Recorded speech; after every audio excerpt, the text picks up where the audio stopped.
For most people, Sun Tzu exists as a symbol rather than a thinker. His name is attached to battlefields, generals, and motivational quotes recycled by entrepreneurs who rarely engage with his actual ideas. He is often portrayed as a philosopher of dominance, a master of victory who unlocked the hidden psychology of conflict. But this popular image misses something essential. When you strip away the slogans and mythology, a far more unsettling truth appears. Sun Tzu was not obsessed with winning wars. He was obsessed with avoiding them. He did not write about glory, honor, or conquest. He wrote about cost. In a world exhausted by endless warfare, Sun Tzu became one of the first thinkers to recognize a dangerous reality that rulers refuse to confront. The greatest threat to a state is not the enemy standing across the battlefield. It is the economic damage left behind once the fighting ends. Most people believe The Art of War is a manual for combat. In reality, it is closer to a financial warning. It is a book about restraint, calculation, and survival. Sun Tzu understood that wars rarely destroy nations through defeat alone. More often, nations destroy themselves by paying too much to keep fighting. To understand why Sun Tzu thought this way, you have to understand the world he lived in. His ideas were born during a period of collapse and desperation. China, in the late spring and autumn period and the early warring states era, roughly the 6th to 5th centuries BCE, was fractured into rival kingdoms, each convinced it could unify the world through force. War was constant. Alliances shifted overnight. Armies expanded year after year, transforming from small aristocratic forces into massive infantry machines that demanded food, weapons, labor, and money on a scale no previous generation had faced. Every military campaign was effectively a financial gamble. When a ruler sent an army into the field, he was borrowing against his future. Taxes increased, farms were emptied of workers, supply lines stretched across hundreds of miles, and too often the cost of war arrived long before victory did. States were not merely fighting battles. They were pushing their economies to the brink of collapse. Modern audiences tend to imagine ancient warfare as heroic and tactical, but during this era, war was logistical before it was anything else. The moment an army began to move, expenses exploded. Grain had to be transported, horses had to be fed, armor had to be forged. Craftsmen, cooks, blacksmiths, and porters all had to be supported. A campaign lasting a few months could bankrupt a small state. A campaign lasting a year could cripple a powerful one. Yet the wars continued. These kingdoms were trapped in a cycle of insecurity. Each feared that stopping would invite destruction, so they kept spending, even as their treasuries bled dry. It was an arms race centuries before the term existed, and it was tearing the political system apart. This is the environment Sun Tzu stepped into. He was not a detached philosopher writing elegant theory. He was a strategist confronting an economic crisis disguised as a military problem. While later generations romanticized him as an ancient master of battlefield psychology, in reality, he thought more like a risk analyst. He examined supply chains, timelines, labor loss, and resource depletion, and what he saw was unsustainable. Victory meant nothing if the treasury collapsed afterward. A conquered enemy was useless if the state itself could no longer function. Most rulers believed their greatest danger was the opposing army. Sun Tzu believed their own spending was far more dangerous. That belief appears immediately in The Art of War. One of the most revealing lines comes at the very beginning, before deception, tactics, or morale are even discussed. Sun Tzu writes that war is of vital importance to the state. Not honorable, not glorious. Vital, meaning dangerous, destabilizing, and capable of destroying the society it claims to protect. From that point onward, the book becomes an argument for control. Sun Tzu explains how war must be contained, limited, and concluded as quickly as possible. His real obsession is not conquest. It is financial exposure. Even his most famous ideas reveal this hidden logic. When he says, "The supreme art of war is to subdue the enemy without fighting," he is not speaking metaphorically. He is describing cost avoidance. Achieving objectives without deploying armies preserves resources. When he warns that no nation has ever benefited from prolonged warfare, he is stating a literal economic truth. Extended conflict corrodes the state's ability to function. Speed, intelligence, deception, and psychological pressure dominate his thinking because they are cheaper than armies. Information costs less than blood. Maneuver costs less than attrition. Delay costs everything. Sun Tzu was not trying to teach rulers how to win battles. He was trying to stop them from bankrupting themselves in the attempt. To grasp how radical Sun Tzu's thinking truly was, it helps to look at what warfare looked like before him. For centuries, conflict among Chinese states had followed ritualized patterns. Aristocratic elites fought symbolic battles where honor mattered more than efficiency, and economic consequences were rarely part of the discussion. War was treated as a stage for prestige rather than a process with measurable cost. But that model collapsed as populations expanded and military technology evolved. Infantry armies replaced elite chariot forces. Weapons became standardized. Campaigns grew longer and more complex. To sustain them, states were forced to reform their tax systems, centralize administration, and standardize currency. War ceased to be a noble contest and became a national project, one that placed enormous strain on the economy. Sun Tzu recognized that the old mindset was no longer merely outdated, it was dangerous. Treating war as a ritual or an expression of honor in a world of mass armies was financially suicidal. Conflict had scaled beyond symbolism, and only those who understood its true cost could survive. War had become a budgetary threat that demanded cold, unsentimental analysis. This is what makes Sun Tzu such an anomaly in military history. While most strategists glorified bravery and decisive clashes, he reduced war to accounting. He thought in terms of supply chains, labor depletion, and opportunity cost centuries before those ideas had names. He had no patience for commanders who chased glory while draining the state's resources because he understood a brutal truth. Every decision made on the battlefield is ultimately a financial decision. When Sun Tzu warned that a poorly managed campaign could destroy a nation, he was not exaggerating. An army in the field removed farmers from their land, reduced food production, and increased the tax burden on civilians who remained behind. Transporting supplies over long distances drained the treasury faster than paying soldiers. Even victorious campaigns could leave a state weaker than before, hollowed out by debt and instability. This is why logistics dominates the art of war. Sun Tzu devotes remarkable attention to feeding armies, managing distance, and minimizing waste. He notes that the farther an army operates from home, the more its costs multiply. Transporting grain consumes resources faster than combat itself. Long supply lines become financial liabilities, and commanders who ignore this reality may win skirmishes while losing the future. To Sun Tzu, logistics did not support strategy. Logistics were strategy. He urged rulers to rely on enemy resources whenever possible, not as a clever trick, but as a fiscal necessity. Every unit of food seized was a unit not transported. Every day shortened from a campaign was wealth preserved. Prolonged warfare, in his view, was not a sign of determination. It was evidence of incompetence. His approach to intelligence follows the same logic.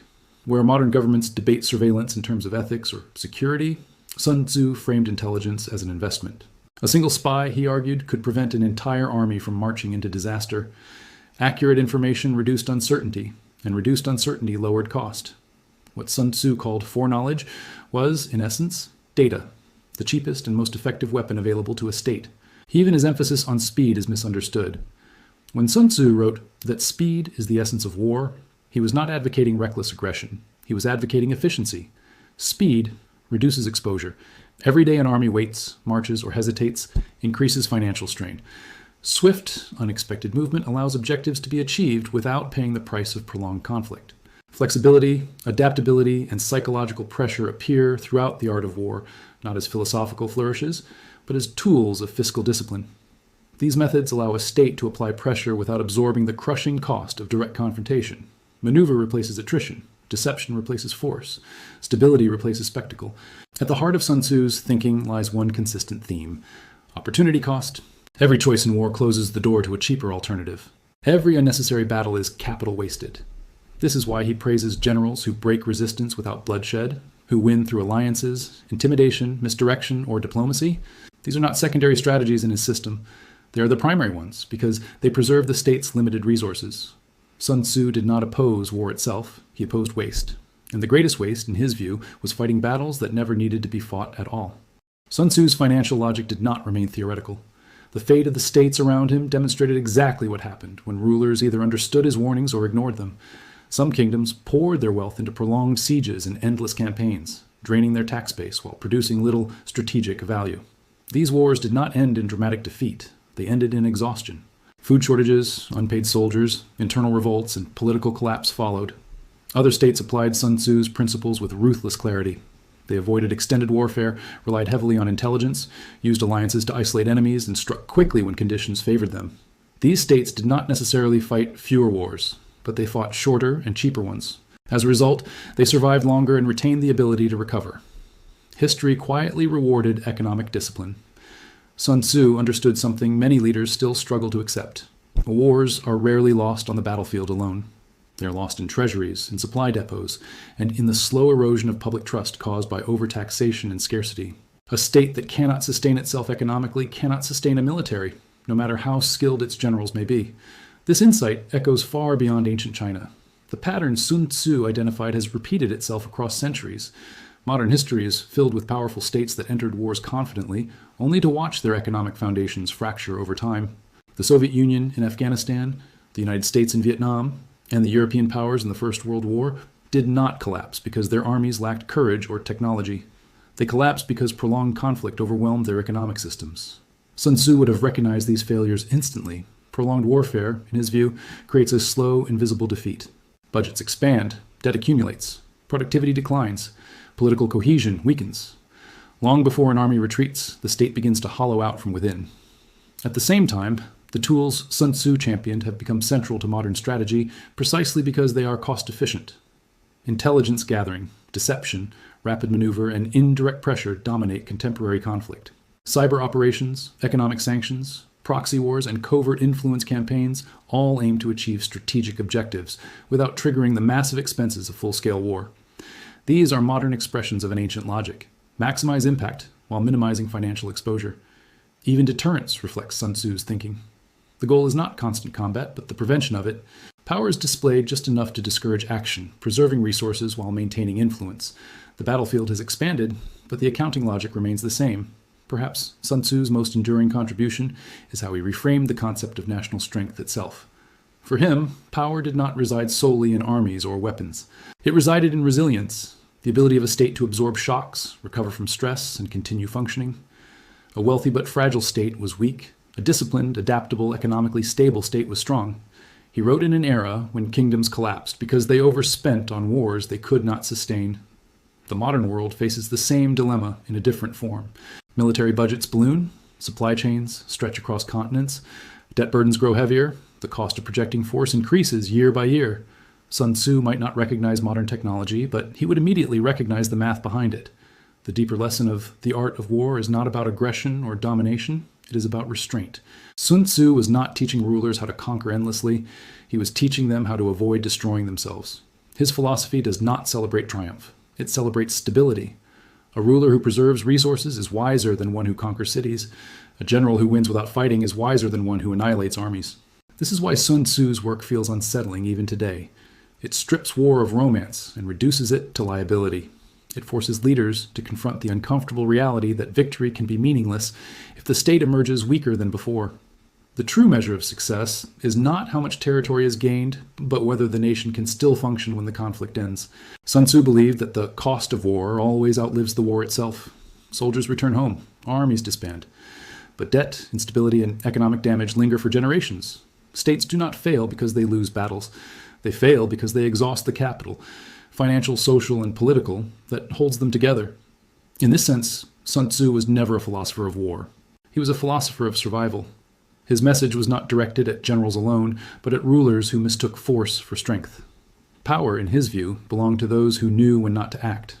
By the time Sun Tzu put pen to paper, he had already observed centuries of costly mistakes. He had seen armies triumph in battle, yet leave their kingdoms bankrupt, leadership eroded, and populations burdened with famine and taxation. This was the true danger of war, not the enemy's sword, but the invisible lingering weight it imposed on the state. Every line of the art of war carries a warning. Strategy without awareness of cost is reckless. Sun Tzu treats every decision as a financial calculation disguised as tactical advice. The famous supreme art of war is to subdue the enemy without fighting is not philosophical musing. It is fiscal prudence. Every day an army marches or waits, every resource consumed is wealth drained. Victory that destroys your treasury is defeat. Sun Tzu's insistence on efficiency, speed, intelligence, and deception makes perfect sense under this lens. A fast, well-informed strike preserves resources. Intelligence reduces unnecessary mobilization. Psychological pressure can force surrender without a single soldier lost. The same logic underpins every maneuver, every feint, every surprise attack in his text. War, he argues, must be conducted as if on a ledger. Profit and loss matter more than honor or glory. His focus on opportunity cost also extends beyond logistics. Every strategic choice closes the door to a cheaper or safer alternative. Every unnecessary engagement is a drain. Generals who rely on brute force instead of cunning are not brave. They are financially negligent. Sun Tzu praises those who achieve objectives without battle because they are conserving the state's capital, the most critical resource of all. History proves his insight. States that ignored him, pouring wealth into prolonged campaigns or indulgent displays of valor, fell quickly. States that adopted his principles, relying on information, alliances, and precise action, survived and prospered. The lesson is stark. War is not simply about defeating the enemy. It is about maintaining the ability to continue functioning afterward. Survival requires discipline, not courage alone. Modern history echoes this lesson repeatedly. Conflicts like the Soviet War in Afghanistan, the Vietnam War, or World War I illustrate the same pattern. Success or failure often depended not on battlefield heroics, but on whether a state could sustain the enormous economic strain of conflict.